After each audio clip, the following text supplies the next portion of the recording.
Halo semuanya, selamat datang kembali di Channel WeHealth, channel yang bertujuan untuk memberikan info dan edukasi seputar kesehatan kepada masyarakat.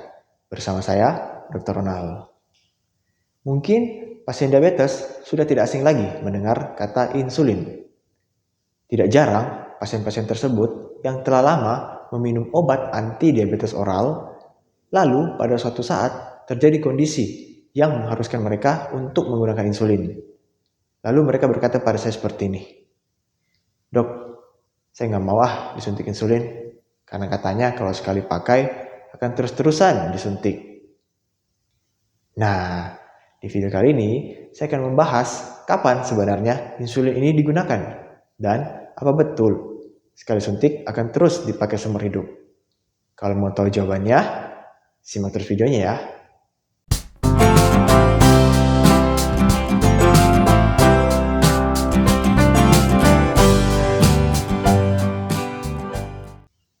Pertama, sebaiknya kita mengenal terlebih dahulu apa itu insulin.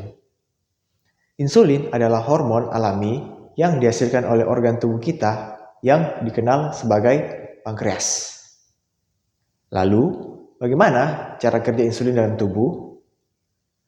Perlu Anda ketahui, setelah selesai makan, karbohidrat yang terkandung pada makanan akan dicerna dan diolah menjadi glukosa, lalu diserap oleh usus. Proses ini akan menyebabkan terjadinya peningkatan kadar glukosa dalam darah yang mana akan menjadi sinyal bagi pankreas untuk melepaskan hormon insulin ini ke dalam aliran darah. Kemudian, insulin ini akan membantu glukosa tersebut masuk ke dalam sel-sel tubuh kita untuk digunakan sebagai sumber energi. Insulin yang biasa disuntikan ke pasien ada beberapa jenis. Ada yang disebut insulin basal, yaitu insulin yang ditujukan untuk mengendalikan kadar glukosa darah saat puasa atau tidak makan. Biasanya disuntik sekali sehari. Sementara insulin prandial atau makan bertujuan untuk mengendalikan kadar glukosa saat atau setelah makan. Biasanya disuntik 10-15 menit sebelum makan. Ataupun ada juga insulin yang merupakan campuran dari keduanya. Kemudian, pertanyaan yang sering menjadi momok. Apakah jika pasien diabetes sekali menggunakan insulin akan selamanya menggunakan insulin terus-menerus?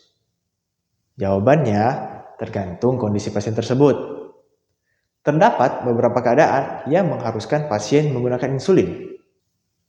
Yang pertama, diabetes tipe 1. Pada keadaan ini, kondisi pankreasnya telah mengalami kerusakan, sehingga tidak mampu menghasilkan insulin.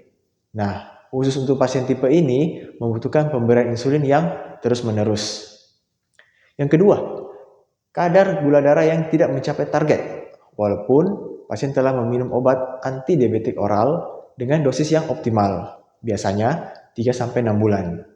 Pada keadaan ini, dokter akan memodifikasi obat pasien, apakah mengganti semua obat minum dengan insulin atau mengkombinasikan insulin tersebut dengan obat minum.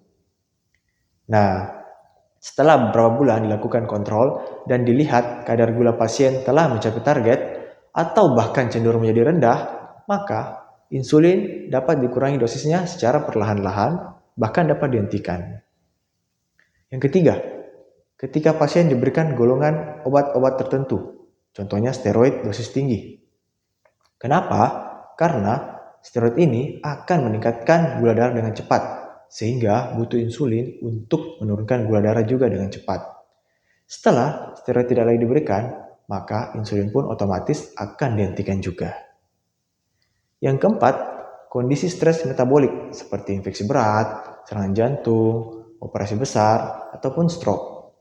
Kondisi ini memerlukan penurunan dan kestabilan gula darah yang cepat agar tidak memperparah penyakitnya. Maka insulin dipilih karena dapat segera menurunkan kadar gula darah serta mudah pengaturan dosisnya selama di rumah sakit.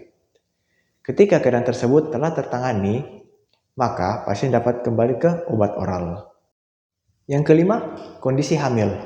Baik diabetes yang didapat pada saat hamil, yang disebut diabetes gestasional, ataupun dari awal memang sudah diabetes, kemudian hamil.